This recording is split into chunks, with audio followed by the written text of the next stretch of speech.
Let's keep it moving in the SEC. Number 3, Florida at number 22, Mississippi State.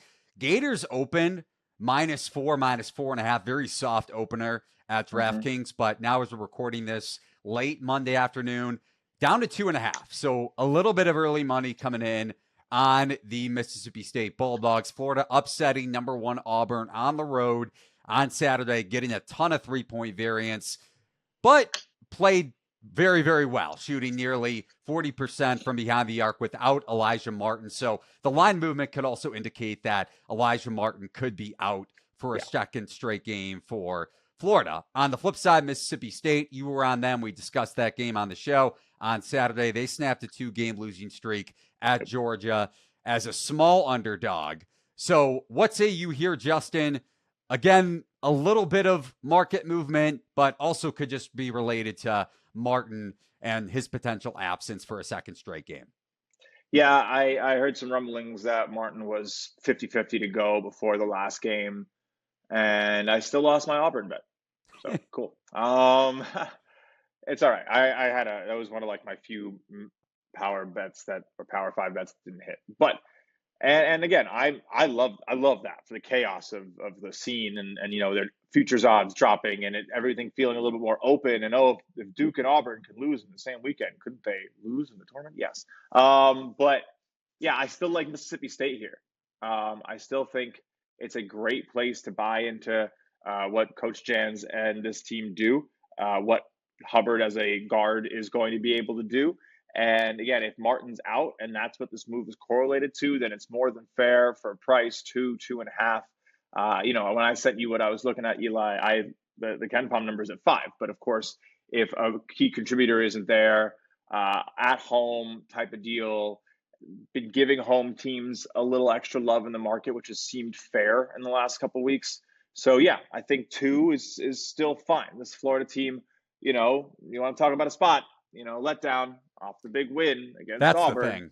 Right. And that's also the thing. And this is a good place for now Mississippi to come and be like, it's the sicko circle of suck, right? So it's like right after you beat the best team, you go and you lose a game, and it's really hard. It is really hard to like be that level of elite and sustain it time and time again. And I can't tell you, I'm a huge St. John's fan. I got the I Heart New York hoodie on today, the whole thing. I keep expecting the letdown to be around the corner.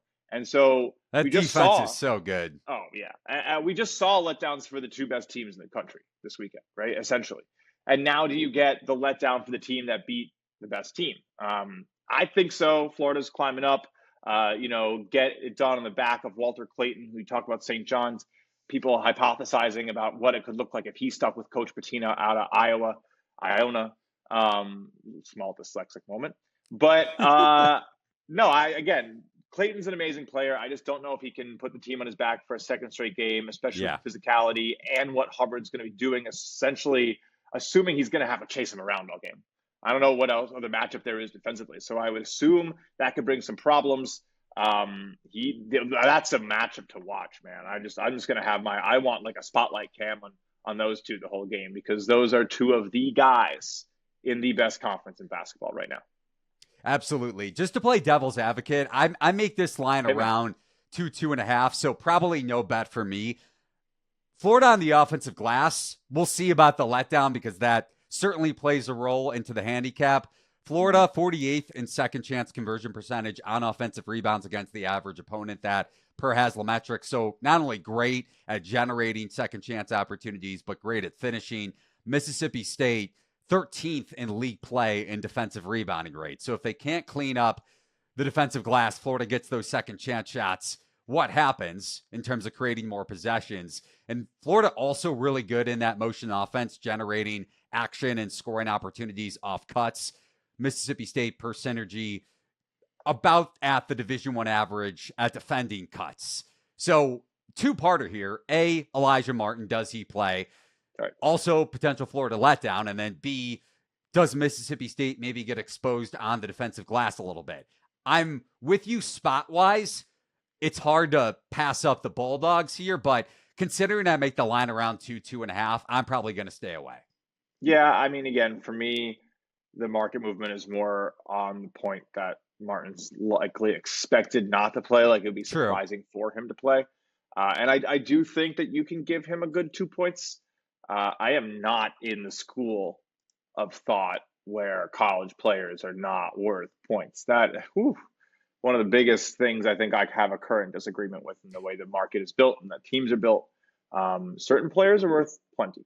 And it's definitely on average, sure, like some teams can withstand it, and definitely teams like, you know, Mississippi State or Florida have the talent when there's a next guy up.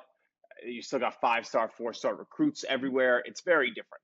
But yeah, I still think that Martin is that good that he is worth a point or two. So assuming that, maybe it would have opened and stayed at 4.5, 2.5, a fair number there.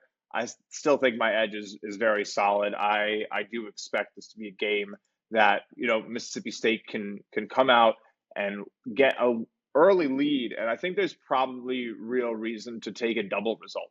Like, I don't think there's really any scenario in which Mississippi State's like losing at the half and somehow miracle pulls this thing out. Like, Florida, if they're figuring it out. They're figuring it out early in there, and they're getting points. And the offense can't really keep up for Chris Jans. Then yeah, I would expect Florida to get it done in the second half too. But I think this looks more like a wire-to-wire type victory for Mississippi State if it gets done. Even to a point or like I don't know. I think that's a nice way to play it, especially because they're going to be the underdog on both. So that's, right. An even more amplified way to play it.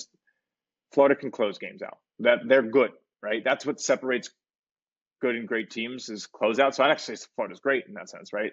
They can close you out. Clayton getting the ball in his hands with 3 or 4 minutes left, you're toast. Like they're going to get 1.5 points per possession late in the clock because they're going to get fouled or he's going to shoot a 3 and it's going to be pretty valuable. Maybe 1.25, but that's still enough to kill you off in the last couple minutes. So yeah, I think I already like that place. I'm going to keep going, maybe keep trying to amplify the edge there, looking into it being wire to wire, maybe even alternate spreads. I think there's plenty of reason to look into all that when you really do think an underdog wins, which I do.